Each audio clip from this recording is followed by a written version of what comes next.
Olá, amores! Bom dia! Sejam bem-vindos mais uma vez à aula de Biologia. Hoje vamos dar continuidade sobre o estudo dos filos do reino animal. Lembrando que na aula anterior trabalhamos o filo Platelmintos, mas hoje iremos estudar somente os filos Nematelmintos, tá?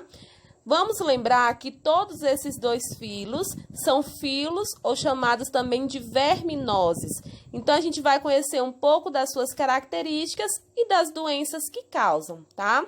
Então, o filo Nematelmintos são filos encontrados em grande quantidade na água, no solo e, principalmente, são extremamente parasitas de animais e vegetais, ou seja, causam doenças, tá?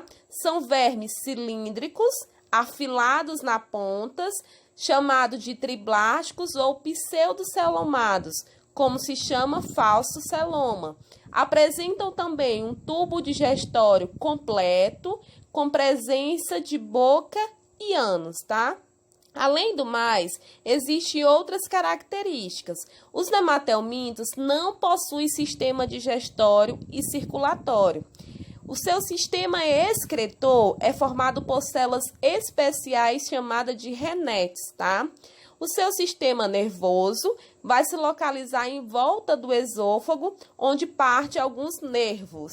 E seus sexos são separados, ou seja, a sua fecundação ela ocorre de forma interna. Então, não esqueçam dessas pequenas características. Agora, a gente vai conhecer um pouco das doenças que esses filos causam. A gente tem a doença chamada de ascaridíase, temos a doença chamada de ancilostomose, filariose, larva migrans, oxiriose e várias outras doenças.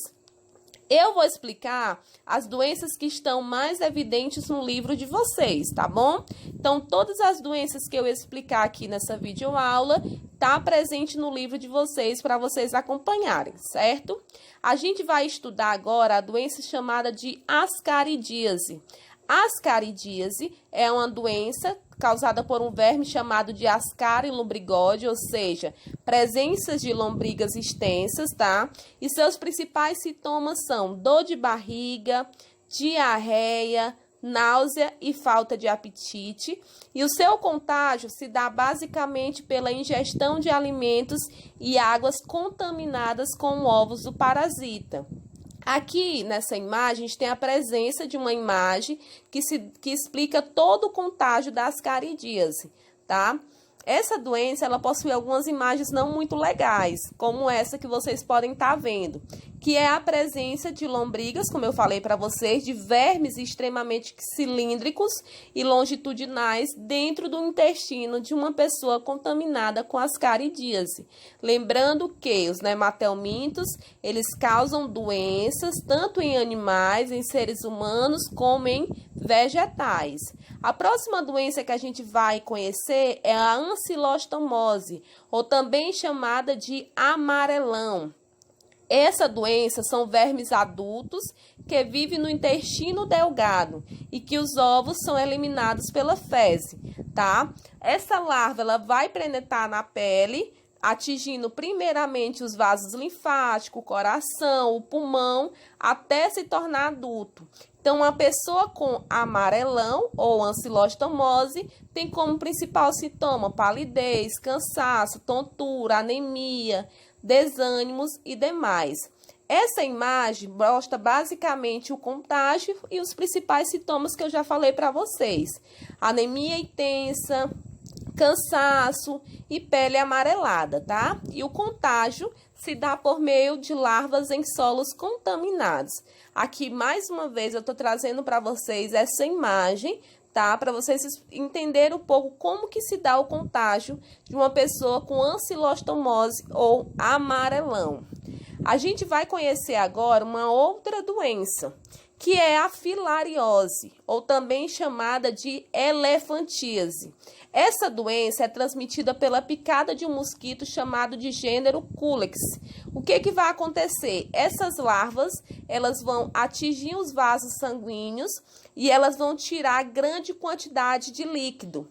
E esse líquido ele vai ficar de forma extremamente extenso. Ele vai se acumular em algum músculo da pessoa infectada, causando hipertrofia. Então, tem pessoas que têm elefantíase na mama, nas pernas, tá? A gente vai ver agora uma imagem que dá para vocês identificarem, ó. Os principais sintomas da elefantíase: inchaço, principalmente nas pernas. E o contágio se dá por meio dessa picada desse mosquito. Então, uma pessoa infectada com elefantíase, ela não tem mais a saúde que tinha antes. Ou seja, não há tratamento ainda para elefantíase, tá? O que ocorre? Um acúmulo de líquido em alguma parte do corpo da pessoa infectada. Eu acho que vocês já viram essa imagem frequente aqui na cidade, tá? A gente tem outras imagens, agora a gente vai estudar o bicho geográfico, ou também chamado de Ancylostoma brasiliense. Aqui quase todo mundo já pegou. O que seriam essas linhas? Os principais sintomas, essas linhas avermelhadas subcutâneas na pele, e o contágio se dá quando você tem contato com larvas em solo.